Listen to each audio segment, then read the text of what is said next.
the Royal Blue Podcast from the Liverpool Echo. Hello everybody and welcome to the latest edition of Goodison Park, my home. As you can see here, we've got another special guest with us, Tony Cottee, and he's a very special guest for me because Tony actually scored the first Everton goal I ever saw. I haven't come here for you to make me feel old, Chris. Let's start with that one, but you're going to. I know you're going to. Yeah, and it's your goal. I've just been speaking to Tony off air before we started because I was made up February 1990. I was with me dad and his work colleague Billy from McGull, and we were in the lower Bullins, and it was my first ever football game, full stop, professional game, Everton versus Charlton Athletic. I think actually Charlton went ahead, and Tony equalised for the Blues. Now I was speaking to Norman Whiteside about this couple of years back, and he was upset because he said it was his goal, and if it had gone to him, he'd have finished joint top scorer with you that season. But as it was, you were ahead of him by 2 goals. You remember it there, Tony? I'm sure you do. I was a very selfish goal scorer, obviously, and I know the one Norman's on about. It looped over the keeper, and I was at least a yard out, and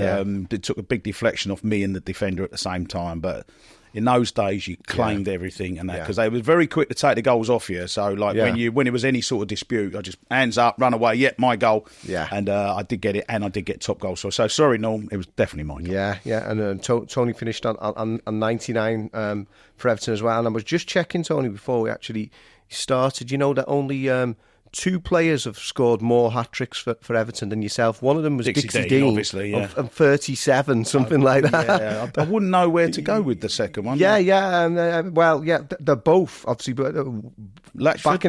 back in the midst of time. I think it was Bobby Parker. It was before. It was like in the 1910s or something like that. So over like the last. Yeah. Well, certainly 90 years, no one can match you on the hat-trick stakes for the Blues. You're always finding out stats that you didn't know. And, I'm just killing myself. I didn't get my 100th goal. It really rankles me. To finish 99 is not a good number to finish. It's a great achievement, obviously, but 100 makes it sound much better. You know? Yeah, I mean, I was a looking top scorer of the 5 of the 6 seasons that you were at the club as well. So. Came in, 1988, the record fee. I know you weren't necessarily best pleased about it, but obviously you must have been flattered at the fact that Everton had paid over £2 million to bring you to the club. Of course I was, Chris. Yeah, I mean, there was, I think most fans that were old enough to remember it, there was a 2-way fight. There was Arsenal and Everton. I think most people felt that I would go to Arsenal. I've got to be honest myself, before I went into negotiations... Yeah. In my mind, I'm thinking I'm probably going to go to Arsenal. Yeah. I'm a London boy. I still live down near London now, and the easy thing to do was to go to Arsenal without a doubt. But I think when I spoke to both the clubs, I felt Everton wanted me more. Colin Harvey was the manager. Yeah. I really felt Colin wanted me. George Graham was a bit blasé, a bit he's Arsenal. Yeah. Come and sign for Arsenal rather than sign for George. The money, again, it was my one and only real big move. The money over for a 5-year contract, there was worlds apart. Arsenal and Everton were worlds apart. So there was obviously an incentive from that point of view. But it wasn't easy, obviously, to pack up and go and live somewhere 250 miles from where you lived. That was tough. And then, of course, I then had the record £2 million tag on my head, certainly for the first season. And I didn't enjoy that. I didn't want to be the record transfer. I didn't... by definition, by being the record transfer, everyone thinks you're the best player. Yeah. And I knew I wasn't the best player. Gazza had gone a month before me, gone from Newcastle to Spurs, and Gazza was the best player. I was a good goal scorer. On my day, I was a very good goal scorer, but I wasn't the best player, and I knew that. And that, in my mind, that didn't really help things. And I couldn't wait for someone to go for more than me. Yeah. And Gary Pallister, I think, went the following season. Yeah. In terms of domestic clubs, he went from, Middlesbrough to Man United. And that was like a year later. And then after that, I wasn't the record transfer anymore. And I was like, thank God for that. I'll get on with it now. Yeah. But he certainly started in emphatic fashion in terms of getting those fans on side. Obviously, the hat-trick against Newcastle United, and the first one coming after barely 30 seconds. I think did 34 seconds. Yeah, 34 get seconds. A shot in before that. Yeah, he did. Yeah, I mean, in a way, it was sort of my best achievement, really, what I did at the club. In a way, to do that with all that pressure on. But in a way, it didn't help things because, like, obviously, if you get a hat trick in the first game, and with fans, he's going to score a hat trick every game. And I then scored at Coventry in the midweek. We won 1-0, so I had 4 goals in 2 games.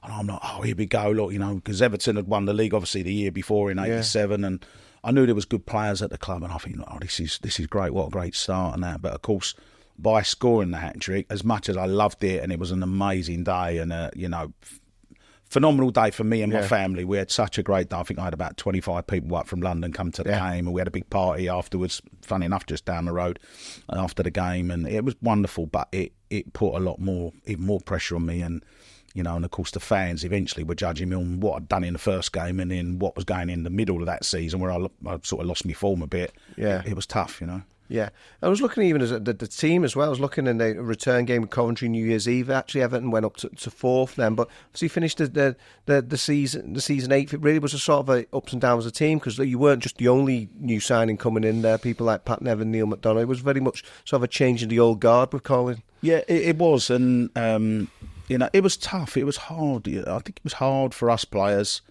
What you would call the new younger players. It was hard for us because we was younger players. We was coming into a club that had been very successful under Howard, obviously. The sort of 3 or 4 years before that, and then there was still quite a few of the older players there. So it was hard because we was trying to impress. We were trying to sort of emulate what had gone on before, and then of course you got the older players were judging us. To previous players who had been at the club and. And then of course we was then supposedly getting, according to the newspapers, I was getting about 4 times more money than what I was actually getting, and that doesn't help things. So it was hard for me, and as I say, I lost a bit of form. I was in and out the team, for a little bit, and I think I went 10 games without scoring. And as a goal scorer, it's the worst thing ever, And I think eventually I got a goal. It went through the goalkeeper's legs, and it was just straight at the goalkeeper. It went through his legs, and I was like, thank God for that. And I did pick up a little bit, and I still ended up as top goal scorer that season. And we played in 2 Wembley finals. Yeah. So it wasn't a disastrous season by any shape or form, but we just flattered to deceive. I think we as you said, we started well and we was up there, but we lost our way a little bit. Maybe got involved in the cup run, and of course then it's hard to pick up after that. Yeah, I was going to come on to those 2 finals, but obviously before we speak about the final, I've got to speak about the semi-final, because obviously down at Norwich City, you're at Villa Park that day, and then very quickly the news filters through 90 miles away over at Hillsborough. There's a tragedy happening. I mean, what's that like for you as players? Well, I genuinely didn't know what was happening. I mean, obviously in those days you didn't have the mobile phones, you didn't have the social media, so we obviously playing against Norwich, and we came in at half-time. There was no mention of anything. Really? Not at all. Yeah. And I can't remember whether Paddy Nev scored, didn't he? I can't remember. I think it was a second-half goal, was it? I think it was a second-half goal. I can't remember that. Yeah, there was everything. It was a blur. A bit of a blur, really. But I was genuinely so excited. I grew up in an era when the FA Cup was the ultimate. I think nowadays it's Champions League and Premier League. We get that, but in those days it wasn't even about Division 1 or the European Cup. It was the FA Cup. Yeah. It was a massive thing. And I'd grown up and I'd watched my team West Ham win the cup a couple of times, and I'm thinking, here we go. I'm in an Everton team. We're going to win the FA Cup and all that stuff. And when the final whistle went at Villa Park, I was so excited, and the fans were going mad. I remember I took off my shin pads, I threw my shin pads into the crowd. I was so excited, just genuinely so excited. And then I got to where the players' tunnel was, and there was a copper there, and he was a sergeant, because he had a flat cap on, not a normal one, a flat cap one. And I went and walked down the tunnel. He stopped me. He went, "You're a disgrace, you are." I went, "What?" He went, "You're a disgrace doing things like that. How come you're doing all that?" And I couldn't get my head around. Yeah. Well, I was celebrating with the fans, and normally it would have been. But maybe he knew what was going on. Maybe he'd seen what was going on. Maybe he thought I was inciting the Evertonians. Yeah. I don't know, but I didn't know. I genuinely didn't know. And then we, Colin was, "Well done, lads, great, Wembley, here we go," and all that sort of stuff. No mention of nothing. I got in the bath afterwards, and we had the big communal baths. I sat down, I was second one in the bath. First one was Kevin Ratcliffe. I sat down in the bath, second one, and Rat said, do you hear what happened to Hillsborough? I went, no. He said, apparently 6 people had died. 6. Yeah. 6 people had died. And I went, oh my God, that's horrendous, And that was the first time I knew about it. And then I I'd got permission. I didn't go back on the team bus. I was living in Southport. I got permission to travel back. My wife had come down, and I think my mum and dad were in the car with us. Yeah. And then we just drove back to Southport, and obviously you was starting all the traffic and everything, and it was just like by the time I got in the car, it was 30 people had died, and it was 40, and it was 50, and it was 60. And by the time I got home, it was just awful. And then, of course, you had all what went on after that. And and to be fair to Everton, I think as a football club, I think we as a city, that City united and came together, and we went to the services, we went to Anfield and paid our respects, and it was a tough time for the people in Liverpool without that. Yeah. And as you say, though, the City actually bringing the best out of it in those tragic circumstances. But before you even had that Wembley final with Liverpool, I mean, it was maybe one for the younger viewers, the younger listeners won't quite understand the Simmered Cup, which will go on to become the Zenith Date Systems Cup. We actually had a really good record in both of those. What happened, for those who don't understand, it was a competition after the European ban for all the clubs. I think so. I think Everton was a 5-year ban, wasn't it, from Hazel in 85 to 1990, and that was to fill the gap of European football. And Everton were the only one actually out of the so-called Big Five at the time who'd enter it, but everyone else was in it, and it was Nottingham Forest in the final. So I remember you got a couple of goals, but again, unfortunately, on the wrong side of the result. Again, I was excited. I mean, we knew that the FA Cup final was coming, but that was my first Wembley final. Yeah. I'd been involved with England, so I'd had experience of Wembley before. But to play in a final of any sort was a great achievement for individually and as a team. Excuse me. And I scored a couple of goals that day, and I felt a little bit back to my old form. I felt a little bit sharper. I scored a couple of goals, and I think, if anything, that sort of persuaded Colin to play me in the final. I think looking back, I think Colin was very undecided about whether to play me in the final or not. I think my form wasn't good, and I was one of those players that if I'm scoring goal and in form, I was sort of red hot in form. Yeah. If I'm not scoring goals and I didn't really contribute too much to the team, I wasn't one of these like Ian Rush who press from, they call it pressing from the front now, didn't they? Yeah, I didn't really want to do that, and I wasn't really. I can't say I wasn't a good team player because I was, but I didn't contribute at times when I was off form. Yeah. And I think Colin was wrestling with himself whether to play me or not. And eventually he did play me in the FA Cup final. Yeah. But, oh my God, I was so bad that day. I was really poor. I've never watched the game again because I didn't need to because I knew how bad I was. Don't get me wrong, there were some nice little layoffs and things like that, but I never really got in a position to score. I was offside for the actual equalising goal that Stewie Mack got. Oh my God, if that had been offside, I mean, the Evertonians would have just, I'd have been like forever, never forgiven for that one. I just jumped. I was actually in the net. I'd gone in and I jumped over the ball, left it. Yeah. I could have touched it on the way. But I mean, it was a great to be a part of that final, and what I actually liked about the final was the Blues and the Reds coming together, and it was a celebration of Merseyside football, and I really liked that. And I think, what was it, in 1989, 36 years ago, but I mean, if you look at the relationship between the fans now, there seems to be, I don't live around this, so I don't know, it just seems to be a bit of animosity and a bit of aggro and an ill feeling towards each other, whereas back then, I never forget the first time I played at Anfield, and I was on the bus and I saw a dad in blue, a mum in red, and two kids, one in blue, one in red, walking down the road, and I was going to the game, and I couldn't, coming from like West Ham where you play against Spurs or Millwall, you're trying to kill each other. I couldn't believe how friendly and the '89 final was like that. And all our fans, a lot of our fans come on the pitch when Stewie Mack equalised, and but it was just gutting at the end, to lose the game. And we had a dinner at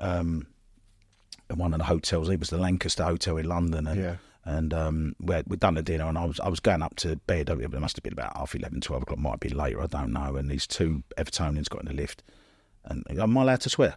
What? And the lad looked at me and he went, "You was effing shit today," like that. And I couldn't say anything, Chris, because I had been, and I know he meant it in a nice way, but it was him telling me that I hadn't been good enough. I didn't need telling because I knew, and it was just a frustrating way to end the season. And I played for England in the summer, so it was sort of all a bit. My club form was poor, and I'm playing for my country. So it was a very sort of weird. 1989 was a weird year for me. Yeah, and I was looking at the following season. Up and down again. At end of October, beat Arsenal 3-0, then draw Norwich, top of the table. And then in those days, it's not like now. Obviously, we've got all the games on all the time. So when the game's on the telly, it's a big thing. And then bonfire night, 6-2 at Aston Villa. That was horrendous. Yeah, I mean, at the start of the season. So what happened in the summer? Summer of my second season. Yeah. I'd got married and I was due a 3-week honeymoon. I'd been playing for England. Okay. And then Colin Harvey rang me up, or my agent rang me up and said, "You've got to get home." I said, "Why's that?" I said, "I'm on honeymoon." He went, "No," he said, "You've got to be back. The manager wants you back." So I had to cut short my honeymoon. Honeymoon's over, literally. Oh, exactly. Yeah, honeymoon period's over. And they'd signed Mike Newell in the process for quite a bit of money. Like I was $2 million, he was $1 million. And I ain't stupid. I know, like, if you got me, Mike Newell and Sharpie, you got 3 good strikers, but there's only 2 playing up front, so someone's going to miss out. And anyway, Colin dropped me for the first game of the season at Coventry, and I had a load of rows with Colin about it, and it was just hard. And I played at Villa, and we got beat, as you say, 6-2. We was 3-0 down at half time. It was live on the telly. Yeah. And, we'd all been really poor. And Colin said, "Right, you're coming off." So anyway, I took my stuff off. I'm just getting changed. I'm going to get in the shower. And then someone said they was injured, and then Colin went, "Right, you're going back on." So I then had to put my kit back on. It was just and then we lost 6-2. I scored one of the goals. But no, I lost my place in the team, and ultimately it cost me a place in the World Cup squad because I was probably the number 4 striker. You had Lineker and Beardsley, and then there was sort of, take your pick from the next 2 strikers. Yeah. And I lost my place at Everton, and by the time I got back, February 1990 was one of the first games, the one that we started speaking about. I got back in the team, and I went on a real good run of scoring goals, but it was too late, and in the end, Steve Ball was in the squad for the 1990 World Cup. So, as much as division player, so as much as I'm grateful for Colin signing me, he also dropped me for that season, and that was a pivotal season, and I missed out of being part of what was genuinely a fantastic World Cup, and history for England, wasn't it? Yeah. So I was a bit gutted about that. Yeah. And I was actually looking, you're talking about that renaissance towards the end of the season. I remember another one on the telly as a youngster was that 4-0 Nottingham Forest midweek. One of my best goals, left foot curler in the top corner. Yeah. It's funny how some of my most important goals were left-footed. Yeah. I'm sure you're going to speak about a certain 4-4 game in a minute. Yeah. The Forest goal was I played really well that night. Yeah. I was given the man of the match award. I scored 2 goals. Yeah. I was absolutely buzzing, and I'd really come back into form. And I thought, I've got a chance here of sneaking in on getting on the plane and going to the 90 World Cup. It just wasn't to be. Yeah, I think that's also the night that Brian Clough kissed Gary Newborn afterwards, but you were probably safely tucked in you were back in the dressing room by that point. Yeah. I was going to say, before we go on to the 4-all, a month before that, you scored four goals in one game. Yeah, it's I've checked. It's only been done twice since from Everton players. Louis Sahar against Blackpool and Romelu Lukaku against Bournemouth. Okay. So again, in that Zenit State system, it seems bizarre. Really, you didn't squad rotate or anything. It'd be like first 11. Yeah. There's 4,500 people there at Goodison Park. It was. But it was a good tournament, as you said, for Everton. We got to the final in '89, and we got the final in '91. Yeah. Lost to Palace in that final. Yeah. So I'd had 3 great track record, 3 Wembley finals and 3 defeats. So it wasn't good, but I just wanted to score goals. Yeah. And when I was picked, my job, whatever club I was at, was to score goals. Yeah. If I wasn't scoring goals, I was annoyed with myself, and people knew I was annoyed. Yeah. But you're not doing your job properly. If you're paid to score goals, go and score goals. That's what it's all about. Yeah. So we'll go on to that Liverpool game. Obviously, it's legendary. I think you're having a bit of banter there with one of our colleagues before we came out. I mean, what is it actually like playing in a game? I mean, Merseyside derby is obviously massive all the time, but like you say, FA Cup so important back then, and just a ding-dong affair like that. Well, the thing is, it's quite funny, Chris. So, I mean, we're 30 odd years down the line now, and I get the Reds fans, like the guy sitting outside, say one thing to me: it's your fault. Kenny Dalglish resigned. That's all they say. The Reds say to me, like, what do you mean it's my fault? Why is it my fault? Yeah. And then the Evertonians most of them say to me, "Oh, well, I bet that was the best game you ever played in." And I say, "I didn't play in it. I didn't play. I was a sub." Yeah. And people forget that. And I was just sitting there watching a great game of football. Yeah. When I was a sub, I wasn't one of these subs who like stretching and warming up and running up and down. It wasn't me, right? So I'm before the game. I put my shin pads on. I'm ready to go, right? Just give me 10 seconds, I can run on the field to play. I ain't got to stretch, I ain't got to do all that rubbish. If I want to warm up, I'll have a cup of tea and all that. That was just me. I didn't need all that stuff. And I'm just sitting there watching, it went 1-0 Liverpool, 1-1, 2-1, 2-2. Then it goes 3-2 Liverpool. At which point Howard said to me, Howard Kendall was obviously taken over from Colin by this time, and me and Howard didn't see eye to eye for the first year or so. Yeah. I respected him. And eventually, I loved playing for Howard. But when he first arrived, we just was at loggerheads together. And at the time, we weren't getting on particularly well. When he said, "Right, go and warm up." Anyway, so I sort of just had a little run up and down. And I'm ready to go. I don't need to warm up. And in the end, I just, the minutes are ticking by, and I was just standing there, sort of having a chat with a couple of the other subs or wherever. And I'd done a couple of hamstring stretches and all that, and the time's ticking on. All of a sudden, Howard's giving it one of them, called me over. And so anyway, I took my gear off and that, and he put his arm around me. He said, "Go on and get us a goal." And I looked up at they used to have the big electronic scoreboard, didn't they, beyond where the away fans were, and it had 84 minutes. I looked at him, I thought, "Yeah, sure, what do you expect me to do in like 6 minutes plus injury time? I'm not a magician. What do you expect me to do in that time?"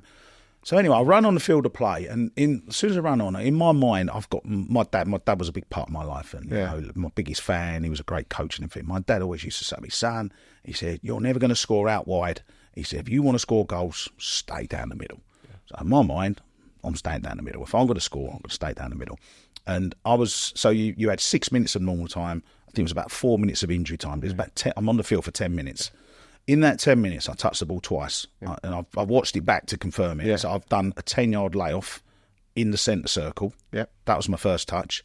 And then the second touch, the ball got played in behind, and I've come onto it, left foot curler in the bottom corner, and that was 3-3. And that was probably one of the only that goal going in. I'm talking about my first goal. That was probably one of the only goals that gave me the same feeling as my debut goals. Because my debut was obviously really, really special. And that when I scored that first goal for Everton, that was just an amazing feeling. The hat-trick goal in the first game was an amazing feeling. But when I scored that equaliser against Liverpool, and you looked up and I ran towards like the Gladys Street, and all the fans were getting absolutely nuts, and it was just an amazing feeling. Yeah, and as you said, there were more left foot as well. Come, left foot, and the second one was a left foot as well. The fourth goal. Yeah. So but it was just a wonderful game of football, and I don't know whether there ever has been any other 4-4 game in history. I don't know the answer to that, but what I can say is in my time as a football fan, which is 50 years, I don't think there's been a better Merseyside derby than that game. Yeah. And you mentioned about Howard and a fractured relationship at times. I mean, I think it's the law. I'm required to ask you about the window cleaner incident whenever we track this one out. Obviously, for those who don't know, it was on the back of one of you and Howard not seeing eye to eye that you were in it. Was it the A team? Yeah, well, what happened before then is obviously me and Howard weren't getting on, and he made it quite clear that you've got to show me in the reserves that you're trying hard and want to get back in the first team. So he put me in the reserves. We played at Man City on a Thursday night. I can't remember exactly who was in the team, but it might have been something like Peter Beagrie, and we had 3 or 4 first teamers that weren't in the team as such, And we went to the Man City on the Thursday night, the old main road, and we got beat 4-0. And I'm not kidding, it could have been 10-0. It was such a bad performance. It was dreadful, and it was pouring down a rain. And I remember coming in after the game, feeling sorry for myself, and I thought, this is like, what a nightmare that. That was awful. But whenever I hit lows, I always try to be positive, because you've got to be positive in football. You've got to have positive thinking. And I thought, right, well, if I train Friday morning and try and get in the first team squad for the Saturday, that was my thinking. So anyway, I turn up the Friday morning, and before I could even get unchanged, like all the lads were talking about an A-team game at Morecambe on a Friday night. And the A-team was the third team, Everton's third team, where basically the kids are going to be playing. And Morecambe, I think, Morecambe Friday night. Anyway, the team sheet went up. Here I am, number 9, Cottee. And I thought, for God's sake, I've now got to play in the third team. and this is only 2 years after, 2 and a bit years after I'd been the record transfer. And but you got to go and play it now, So anyway, we've gone up, we get off the bus, go in the changing room, and I thought to myself, well, by this time, all the sort of the team warming up together, all that stuff was coming into play. I didn't really enjoy it, but I thought, I better go out and sort of pretend I'm interested in playing at Morecambe, because I wasn't, obviously. And anyway, I started doing my stretches, and the Morecambe team came running out, and I looked at the team, and I thought, God, he looks familiar. When you think I know someone. Looked again, I know who that is. It was my window cleaner. Yeah. True story, absolute true story. It's just like, I'm thinking, well, that's it. I can't go any lower than that now. I'm now playing against my window cleaner, and you couldn't have written the story. Yeah.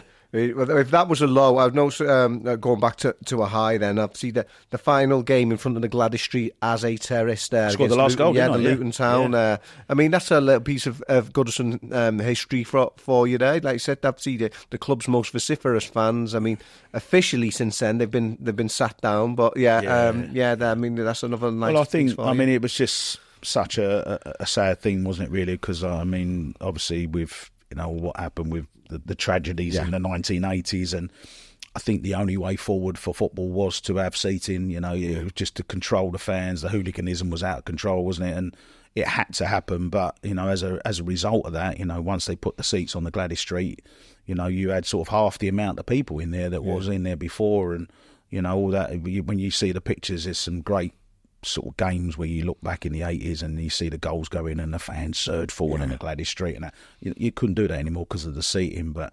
I felt that a big part of the atmosphere died when they put seats in. But now safe standings come in, isn't it? Or safe seating or safe standing? Safe standing, safe standing, or whatever it is. But I mean that's well overdue. And as you say, I mean, a lot of the fans still stand up anyway. But.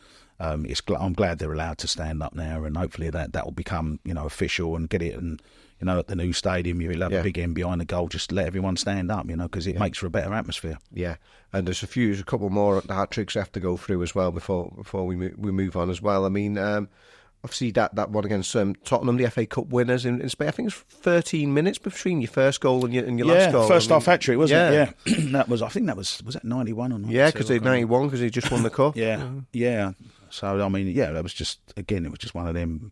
3 goals in the first half, and I watched every now and again you get these clips on Twitter or whatever, or X, or as it's called now, and you watch. If you watch the game, I think I hit the crossbar.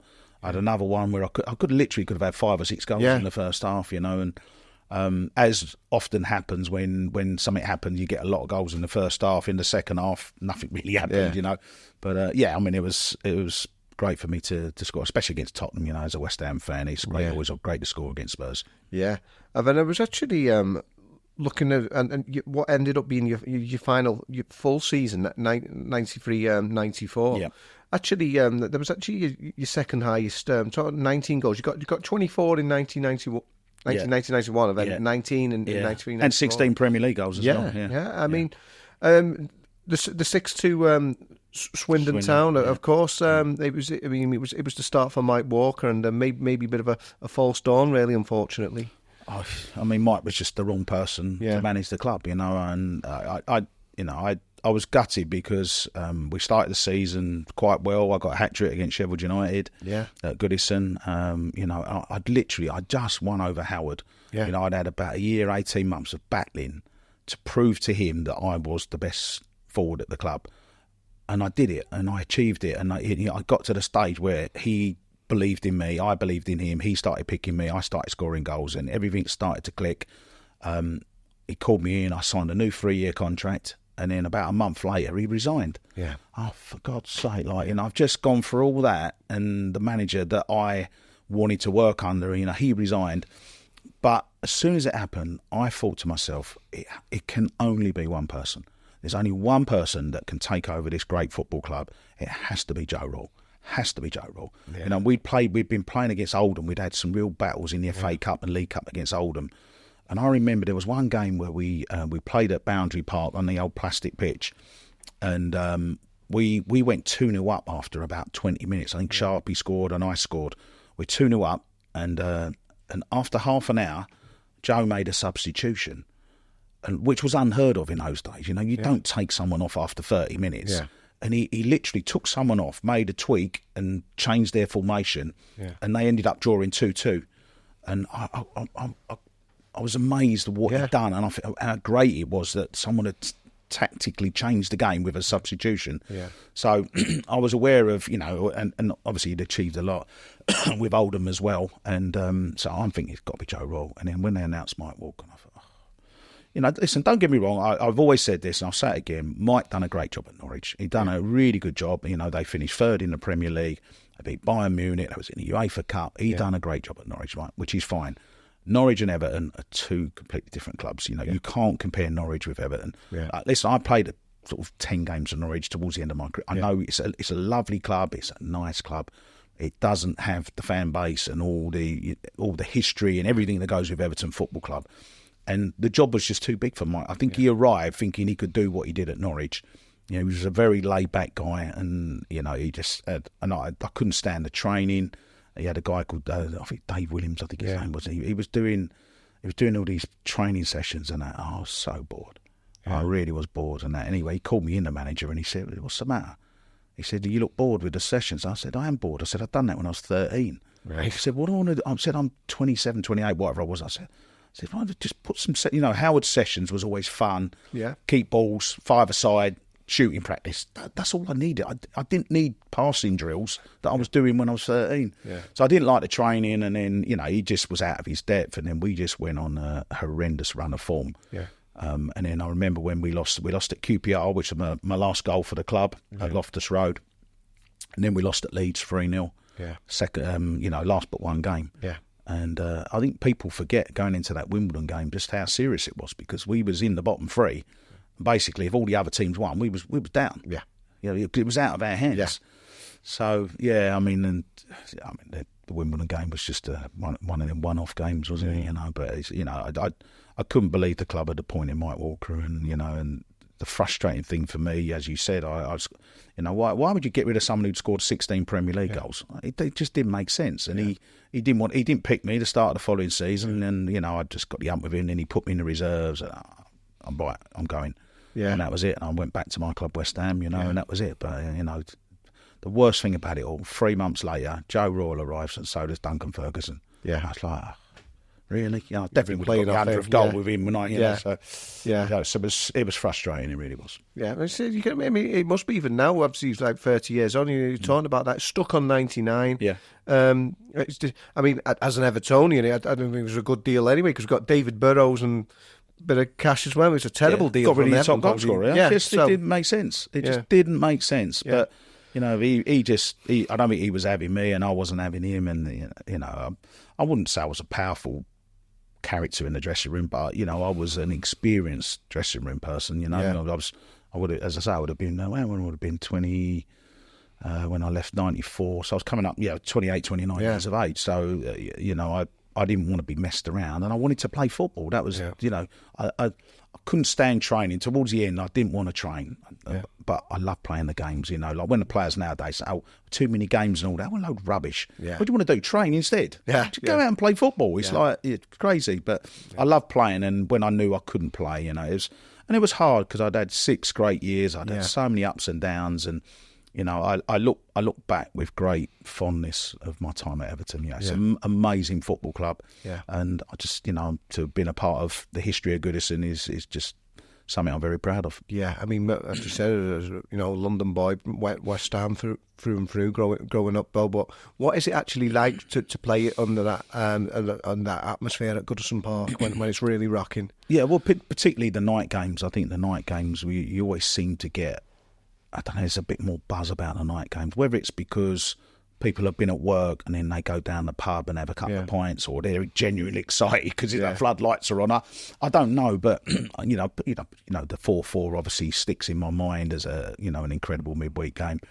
But no, you know, Goodison is just of course, it's an old-fashioned ground, but it was one of the first purpose-built football stadiums, wasn't it? And it is a genuine football stadium, and I just loved it. I loved playing when I first got in at West Ham. I loved going to Goodison because the history of the ground. Wow, look at this! And I remember the triple decker stand, and Everton had one of them before anyone did. It was ahead of its time. World Cup semi-final, etc. There's so much history there. I just love playing there, and it's obviously really sad that the club are moving, but all the memories are there, aren't they? Yeah, and you've already had a sneak peek at the new stadium as well. Exciting. I had to do it, Chris. Yeah, I was a little bit early, as you know, and I thought I need to go and have a look. And last time I looked, I think it was like war in the dock, and where's the stadium? It was one of them.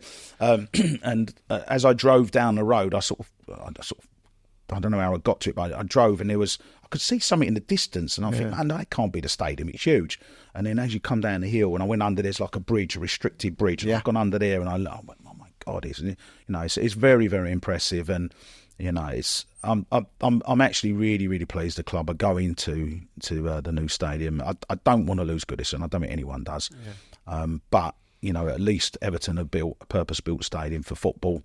The fans are going to be really close to the action. I think they've taken in what the fans want, and they design it for how the fans want, and I think it's going to be great. And not only that, you get more people going to the games, you get more season ticket revenue, you get more corporate, more sponsorship. And as much as people don't want to talk about football as being that sort of game nowadays, the more money you get into the club, the more you can spend on new players. If you spend money on new players, you're going to get better players, and you're going to do better on the football field, which is what we all want. We all know the last 3 or 4 seasons haven't been good for Everton. So, I think I'll say it again, as much as I don't want to leave Everton, Goodison. I don't think anyone does, but I still think it's the right thing to do. Yeah. And David Moyes, with your West Ham and Everton connections, I mean, are you glad to see him back with the Blues? Yeah, absolutely. Yeah, I mean, it's. I think the club needed someone to come in and steady the ship. I know Dicey has done. He's an old teammate of mine, Dicey. I know Dicey well. He's done a great job, but I think sometimes your managerial spell runs its course, and you get to a stage where you can't do a lot else, and it's hard for me to really comment too much about Everton this season because I live 250 mile away. I don't see Everton live, and it's hard when you don't see it. If you ask me about, I'm a season ticket holder West Ham, I can tell you about West Ham and how they've been playing, but I can't tell you about Everton because I haven't seen them live. I haven't seen them this season live, but. I've got friends, and according to my friends, the Bournemouth game wasn't very good. They didn't have a shot, and it's sort of almost like, well, we won't concede. Which obviously they had a little run where they was unbeaten. We won't concede, but we've got no chance of scoring. And and eventually you've got to start winning some games, and they need to find someone to score some goals for the club. I think Ipswich are going to give a real fight of it this year. Yeah. My other old club, Leicester, are going to have a fight. Yeah. They might go down, those two teams, but they're going to fight. Yeah. Southampton are going to be tailed off. We know that. So there's going to be 2 spaces. And if you're not careful, you can easily get sucked into the relegation battle, which Everton have. Yeah. So I think, I think it's a good appointment, Moisey. I think, he knows what to do. He done it at West Ham. Twice he done it at West Ham. He saved them. He'll get results, and he'll help to put the foundations in place. And the most important thing of all, and I said it to both of you guys, they must be in the Premier League. If you're going into a new stadium, there's going to be nothing worse than on first game, your Championship. That's not where Everton need to be. They've been in the top flight now. Was it 70 odd years? Or it's only behind Arsenal, isn't it? I think Arsenal, the only team never been relegated. So Everton need to be in the top flight, and I think the best chance of doing that is to have David Moyes in charge. Yeah, I mean, given what he's done at West Ham in recent years, I mean, we're getting a different kind of David Moyes. He's got that European experience now. I mean, the way he set West Ham up, West Ham was so well suited to play in Europe. I went to a lot of the European games, home and away, and West Ham were a very, very good European team. Premier League wise, he still got us in the top 10 3 out of the 4 seasons he was there. The only season they didn't finish in the top 10, they won the Conference League. Yeah. So you know what you're going to get with David Moyes, and it's not going to be easy. But the 11 years he had before, was it 8 of the 11 years of finishing the top 8? Was it? I think for Everton, and FA Cup final, Champions League, and it just if he can replicate what he did before and what he's done at West Ham, then As I say, he's going to put the foundations in place. David will say himself, I mean, was he in his early 60s now? Yeah. I don't know how long he would want to manage, how long he will manage, but he signed a 2.5 year deal, and what you do know is he will put the structure in place and he will help everyone to settle into the new stadium. And I think if I was an Evertonian, I would be really, really pleased that the club have chosen David Moyes, because he gives you that stability, and that's what the club needs. It needs stability. It's too much been going on the last 3 or 4 seasons. To all this win the last game to stay in the Premier League, and that's not good enough for Everton. Yeah. I remember when we played Wimbledon. And this is going back to 1994, and I can't remember it was, but after the game, they got some champagne out. Yeah. And I remember looking and I'm thinking, is that what Everton's all about? You're celebrating staying in the Premier League. Yeah.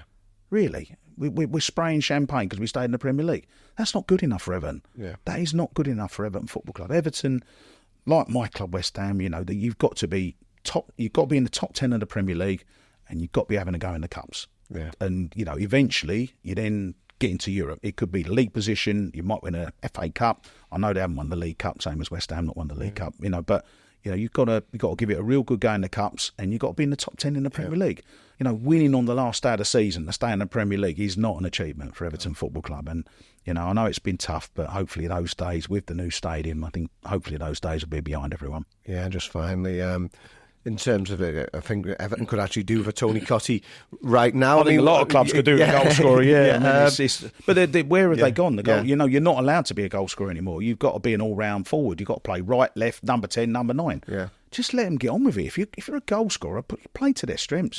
Just give them the service and let them score the goals. But I think it's been patently obvious. Probably Lukaku was probably the last one regular goal scorer. Yeah. Calvert-Lewin, I like him. I think he's a good player, but there's a lot of injuries there, and it's not consistently scoring the goals. And I think his contract's up at the end of the season, so it'll be interesting to see what happens there. Whether Moisey can get a little bit more out of him, you'd like to think he will do. Yeah. And if he, the challenge is there for him. I think start scoring goals. Yeah. Do your job. That's your job is to score goals. Yeah. If you're not getting a service, that's fine. You turn around and. I always used to have a go at the wide players. If they're not crossing the ball and getting the ball in the box, you have a go at them. Yeah. If they're crossing it and you're not in the middle, then they should be having a go at you. That's how it works in football. But Everton need someone to step up to the plate. It might be Calvert-Lewin. It might be someone else. They might be able to get someone in the window. But as you know, January window is tough. Yeah. And as we laughed about it, everyone's looking for a goal scorer. Yeah. So it's not going to be easy. Moisey might have to work with what he's got to get the best out of those players. Or if you haven't got a goal scorer, you've got to get the team scoring goals from midfield, or get fullbacks getting goals, or centre halves from corners, or whatever it might be, and just as a team effort, get the goals. Yeah. But someone somewhere has got to start scoring for Everton, because if you're not scoring goals, you're going to be in trouble. And you end up, if you look at it, how many points have they got, Everton? Was it 17? Yeah. So they played 20 games. So they're below the point a game. Yeah. Right. Now, I know 38, obviously, they easily start with 38. But, if you're only getting 34, 35 points, which is where they look at the moment, you're going to be in trouble coming in the season. So I'd like to think Moisey will either get someone in, it may be a loan signing or whatever it might be, or he'll get the best out of what's already at the club. Yeah. Well, thank you so much for our guest today. Absolute pleasure, Chris. I love Everton Football Club, and it's always nice to talk about the great Goodison Park as well. Terrific. Tony Cottee. The Royal Blue Podcast from the Liverpool Echo.